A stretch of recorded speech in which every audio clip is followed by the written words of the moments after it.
காலையில் எல்லாத்துக்கும் தோசை ஊற்றிக்கலான்னு தோசை தான் ஊற்றிட்டு இருந்தேன். 2 தோசை கூட ஊற்றல. பாப்பா முழிச்சுக்கிட்டா.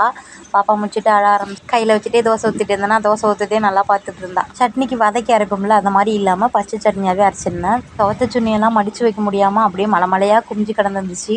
அதுக்கு ஒரு வழியாக முடிவு கட்டலான்னு சொல்லி எல்லாத்தையும் மடித்து வச்சுட்டு துவைக்க வேண்டிய துணியெல்லாம் மிஷினில் போட்டிருந்தேன். வாஷிங் லிக்விட் எப்போவுமே பல்காக வாங்கி வச்சுப்பேன். நான் மறந்துட்டேன். வாங்க மறந்ததுனால எனக்கு இன்றைக்கி ரொம்ப கஷ்டமாக போயிடுச்சு. அப்புறம் 10 ரூபாய் பாக்கெட் கடையில் வாங்கிட்டு வந்து வச்சு அட்ஜஸ்ட் பண்ணிக்கிட்டேன். பாப்பாவுக்கு மதியத்துக்கு கீரை கஞ்சி செஞ்சுக்கலான்னு சொல்லி கீரை போட்டு முருங்கைக்கீரை போட்டு கஞ்சி செஞ்சுருந்தேன். இது விரும்பி சாப்பிடுவா.